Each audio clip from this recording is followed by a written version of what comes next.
محترم ناظرین، ذاکر ساحل YouTube channel اور فیس بک پیج پر آپ کا خیر مقدم ہے۔ وعلیکم السلام ورحمۃ اللہ وبرکاتہ۔ مزاج مبارک، الحمدللہ۔ کہیے جناب کہاں سے تشریف لا رہے ہیں؟ بھائی میں اس وقت جنگل سے ہل جوت کر آ رہا ہوں۔ صبح سویرے گیا تھا، 4 بیگھہ زمین جوتی ہے، بہت تھک گیا ہوں۔ اب ذرا اطمینان سے بیٹھ کر حقہ پیوں گا، تب ذرا تھکان دور ہوگی۔ اوہ تو آپ کا تھکان حملے سے ہی دور ہوتا ہے۔ حقہ کیا ہوا؟ گویا ازالہ کسب کا نقصان شکا ہوا۔ جی ہاں، اس میں کیا شک ہے؟ کسانوں کے لیے تو حقہ واقعی تھکان دور کرنے کے لیے نسخہ شفائی ہے۔ ارے میاں کیسی بات کہہ رہے ہو؟ حقہ بھی کوئی ایسی چیز ہے جس کو نسخہ شفا کے مہذب نام سے تعبیر کیا جائے۔ کیوں بھائی، حقہ میں تہذیب کے خلاف کون سی بات ہے؟ یہ تو بڑے فائدے اور آرام کی چیز ہے۔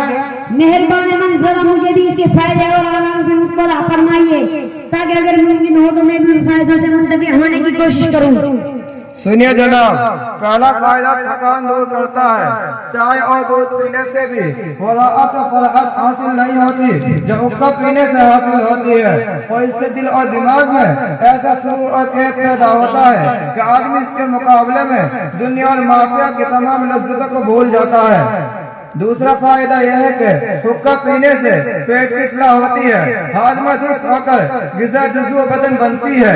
تیسرا فائدہ یہ ہے کہ حقہ جامع المتفرقات ہے۔ اگر لوگوں کو جمع کرنا ہو تو حقہ لا کر رکھ دیجئے، اس کی جاذبیت اور کشش مختلف لوگوں کو فوراً اپنی طرف کھینچ لیتی ہے، اور بے ساختہ اس کے طرف دوڑ چلے آتے ہیں اور اس کے ارد گرد جمع ہو جاتے ہیں۔ ارے یار، تم نے تو حقہ کی تحریر میں پل باندھ دیے۔ حقہ کیا ہوا؟ گویا جنت کی شراب طہور ہوئی۔ کجا حقہ جیسی مکروہ صورت اور بدبودار چیز، اور کجا وہ فائدے جو آپ نے بیان کیے ہیں۔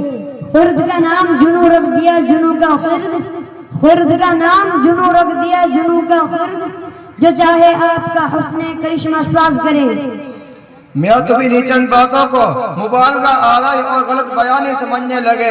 ابھی تو اس کے اور بہت سے فائدے اور رائے کے میرے ذہن میں موجود ہیں، تم ان کو سنو گا تو بے ساختہ کے اٹھو گے۔ لاؤ ایک کش میں بھی لگاؤں، لطف میں تجھ سے کیا کہوں زاہد، ہائے کم وقت تو نے پی ہی نہیں۔ اچھا صاحب، اور فائدے بھی حقہ شریف کے بیان فرمائیے۔ سنیے، بیاہ شادی کی تقریب میں جب محفل سجائی جاتی ہے اور درمیان میں حقہ رکھ کر پیا جاتا ہے تو ایسا معلوم ہوتا ہے کہ جنت الفردوس میں بیٹھے ہوئے شراب طہور سے لطف اندوز ہو رہے ہو یا اندر سبا کا کھاڑا ہو۔ میاں لا حول ولا قوت الا باللہ، حقہ کی لو اور بےہودہ تشبیہ اور جنت الفردوس کی بے مثال نعمتوں کے ساتھ ذرا عقل اور سمجھ سے کام لے کر بولو۔ ہاں، اندر سبا کے کھاڑے کے ساتھ تشبیہ واقعی بلیغ تشبیہ ہے۔ ارے میاں، یہ تو میں نے مدعو تشبیہ کے حکمے کے لطف اور سرور کی کیفیت بیان کی ہے۔ تصویر میں صرف ایک چیز مشترک ہوتی ہے، میں کل الوجوہ اشتراک تھوڑا ہی ہوتا ہے۔ میں تو یہ کہہ رہا تھا کہ حقے کی تقریبات کی زینت ہے، حتیٰ کہ جب غمی کی کوئی تقریب ہوتی ہے تو شدت غم کی وجہ سے لوگ کھانا پینا تک چھوڑ دیتے ہیں، لیکن حقے کا دور وہاں بھی چلتا رہتا ہے۔ حقے کی حکومت ہر جگہ ہے، خواہ شادی ہو خواہ غمی، واہ حقہ تیری شان نرالی۔ جناب، یہ سب آپ کی زبان درازی اور لسانی ہے۔ میں تو سمجھتا ہوں اور دیکھتا ہوں کہ حقہ آپ ہی جیسے چند دہقان اور گواروں کے لیے بیکاری کا مشغلہ ہے، ورنہ مہذب اور دیندار سوسائٹی میں اس کا وجود بھی نظر نہیں آتا۔ غلط، بالکل غلط، سراسر غلط۔ حقہ ہم جیسے دہقان اور گواروں کے لیے بیکاری کا مشغلہ نہیں ہے، بلکہ امیر اور بادشاہوں کے دربار کی زینت ہے، اور اس کی رسائی اور بزرگوں کے لیے اللہ والوں کے خانقاہوں میں بھی ہے۔ جناب، اس کا کچھ ثبوت؟ سنیے، کسی شاعر نے کسی امیر کی تعریف میں قصیدہ اور امیروں کو ثریا سے تسبیح دے کر شاعری کا حق ادا کیا۔ یہ نہ کہیے کہ یہ محض شاعرانہ تخیل ہے، بلکہ واقعات کی دنیا میں بھی بادشاہوں کے دربار میں بھی حقے کا عمل دخل رہا ہے۔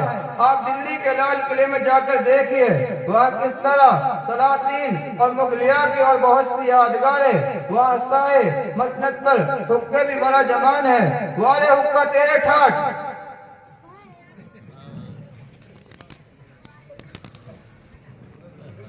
جناب یہ سب آپ کی زبان درازی اور لسانی ہے، میں تو سمجھتا اور دیکھتا ہوں گے حقہ پیچھے سے چند مہمان اور گواروں کے لیے بیکاری مشغلہ ہے۔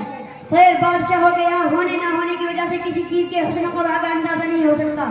بادشاہ بھی ہر قسم کے ہوتے ہیں، بہت سے شریف اور دیندار ہوتے ہیں اور کچھ کمینہ طبیعت اور بے دین بھی۔ ایسے بادشاہوں کے اقوال و افعال سند نہیں ہو سکتے، ان میں اور آپ جیسے جاہلوں اور گواروں میں کیا فرق ہے؟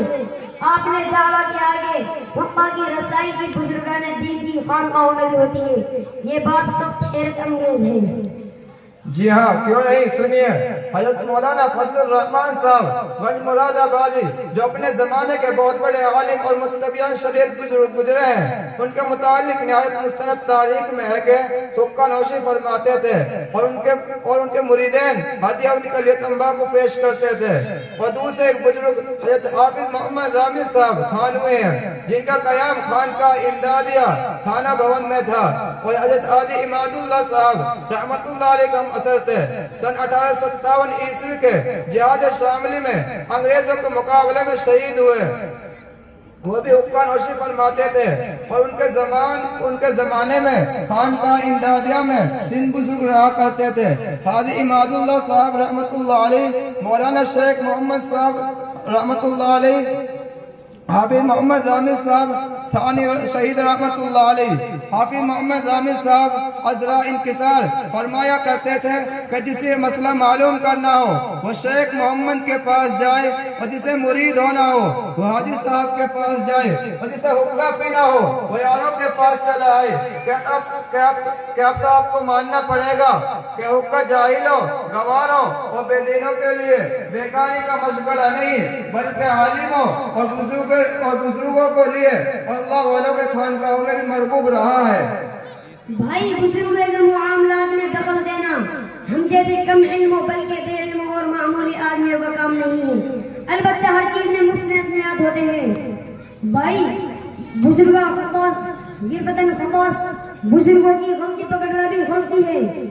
ان 2 اصول کی بنا پر یہ تو نہیں کہہ سکتے یہ بزرگ حقہ پینے کی وجہ سے بزرگ نہ رہے، اور نہ یہ کہہ سکتے کہ حقہ پینا ان کی فعل کی وجہ سے مستحسن ہو گیا یا بزرگی کی علامت بن گیا۔ ہم ان کی اجتہادی غلطی پر محمول کریں گے یا ان کے متعلق حسن ذہن رکھتے ہوئے اور ایک لانی اور غلط کام کا مرتکب تصور کریں گے، کیونکہ خطائیں اجتہادی سے معصوم سوائے انبیاء علیہ السلام کے کوئی بھی نہیں ہے۔ اچھا مہربان، آپ حقے سے اس قدر متنفر کیوں ہیں اور حقے پینے والوں سے ایسے نفور کیوں ہیں؟ اس کا اسباب بیان فرمائیں۔ مثلاً اس کا جزو عالم تمباکو ہے جو نہایت بد ذائقہ اور کڑوا ہو، بلکہ جس قدر کڑوا ہو اتنا ہی اچھا سمجھا جاتا ہے۔ جو نہایت بد ذائقہ اور کڑوا ہو بلکہ جس قدر کڑوا ہو اتنا ہی اچھا سمجھا جاتا ہے۔ پھر اس میں جو شیرہ ڈالا جاتا ہے جو انتہائی گھٹیا قسم کا اور بدبودار ہوتا ہے، جس میں بہت سے تتئی، مکھیاں، چھپکلی، چچندر تک گل سڑ جاتا ہے۔ اور دوسرا جزو آگ ہے جو دوزخ کا جزر ہے اور دردناک عذاب ہے۔ تیسرا جزر پانی جو اس میں پڑتا ہے وہ تھوڑی دیر کے بعد سڑ جاتا ہے اور حقہ نوش گر گراتے ہیں۔ یہ تو اس کی اجزاء کی تعریف ہوئی، اب اس کے استعمال کی حقیقت سنیے۔ علی الصباح جبکہ لوگ اللہ تعالیٰ کی یاد کے لیے مسجد کی طرف یا اپنے ضروری کاموں کی طرف جاتے ہیں تو یہ حقہ نوش حقہ کی طرف لپکتے ہیں اور آگ کی تلاش میں در در کی ٹھوکریں کھا کر دوسروں کی نفرت سے دوچار ہوتے ہیں۔ آپ حقے کے معلومات میں بہت ہی محقق معلوم ہوتے ہیں، کیا ہی اچھا ہو کر میری معلومات میں اضافہ کے لیے اس کی قسمیں بتلا کر ممنون فرمائے۔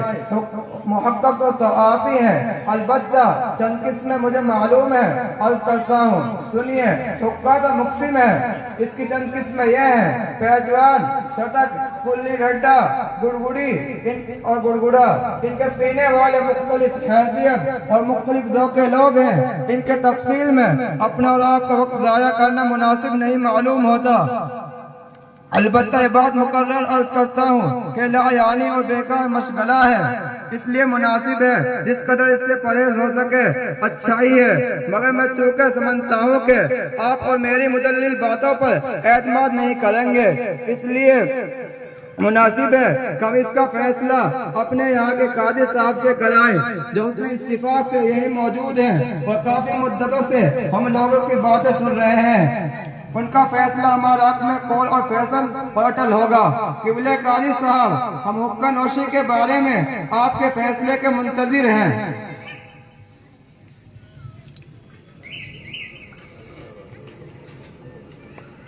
تم لوگوں کی تمام گفتگو سن لی ہے. یہ مسئلہ میرے نزدیک کوئی ایسا پیچیدہ مسئلہ نہیں جس میں کوئی دشواری پیش آئے یا جس کو معلوم نسا بنایا جائے. مسئلہ بہت سہل اور آسان ہے. شریعت اسلامیہ کا ایک اصولی مسئلہ ہے جس کو عقل سلیم دن رات کا مشغلہ اور تجربہ بھی تسلیم کرتا ہے. ہر کام کی برائی یا بھلائی اس کے طریقہ استعمال کے اعتبار سے ہوتی ہے. یعنی ایک چیز کو قاعدے اور ڈھنگ سے استعمال کیا جائے تو وہ اچھی اور فائدہ مند ثابت ہوتی ہے، اور اگر اس کو بے قاعدہ، بے ڈھنگا پن اور بے اعتدالی کے ساتھ استعمال کیا جائے تو وہی چیز بری اور نقصان دہ ثابت ہوتی ہے. غور کیجئے کہ کھانا اور پینا جس پر انسان کی زندگی کا دار و مدار ہے، اگر اس کو مناسب طریقے سے استعمال کیا جائے، اگر اس کو مناسب طریقے سے کھایا جائے یا پیا جائے تو حیات انسانی اس سے قائم رہے گی، اور اگر اس کو نامناسب اور بے اعتدالی کے ساتھ استعمال کیا جائے تو زندگی کے لیے مہلک اور تباہ کن بن جائے گا.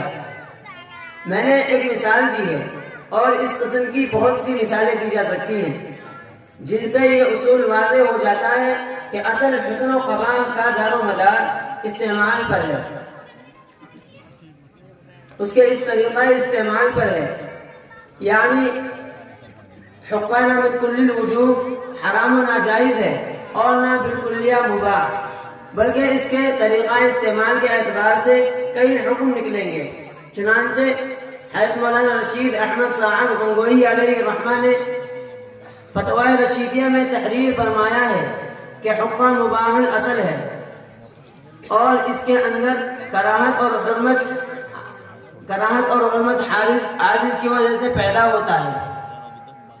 یعنی اگر اس کا استعمال اعتدال اور صفائی ستھرائی کے ساتھ کیا جائے اور اس کو بقدر ضرورت استعمال کیا جائے تو جائز ہے، اور اگر اس کو بے اعتدالی کے ساتھ ہر وقت گڑگڑایا جائے کہ جس میں نہ نماز کی پرواہ اور نہ دنیاوی کام کا خیال رہے اور نہ اس کی صفائی ستھرائی کا اہتمام ہو کہ کئی دن نہ صفائی ہوتی ہو اور نہ اس کا پانی صاف کیا جاتا ہو تو وہ مکروہ ہو جائے گا. اور جس میں تمباکو اس قسم کا استعمال کیا جاتا ہو کہ اس سے نشہ پیدا ہو جائے تو وہ یقیناً حرام و ناجائز ہوگا. اس طریقے سے بزرگوں کے حقہ استعمال کرنے کا بھی جواز نکل آتا ہے. یقیناً وہ حضرات حقہ کے استعمال میں اعتدال کے پہلو کو مد نظر رکھتے ہوئیں گے، ورنہ سڑے ہوئے بدبودار حقے جیسے عام دیہاتی لوگ چوپال وغیرہ میں پیتے ہیں، یقیناً اس سے بزرگوں کی ذات بری ہے اور ان کی ذات بابرکت کو تہمت لگانا ہے. میں نے مسئلہ عقل اور شریعت کی روشنی میں بالکل صاف کر دیا ہے. اس میں کسی قسم کے نزاع کا کوئی مسئلہ نہیں. اگر آئندہ اس قسم کے جھگڑے لے کر آؤ گے تو یاد رکھنا میرے قبضے میں پولیس بھی رہتی ہے اور پولیس کے ڈنڈے اور جیل کی تنگ و تاریک کوٹریاں بھی، جس میں نہ تم کو حقہ ملے گا اور نہ اس کی خوبیاں خرابیاں ہی سوجھیں گی، سب بھول جاؤ گے. السلام علیکم ورحمۃ اللہ. وعلیکم السلام ورحمۃ اللہ وبرکاتہ.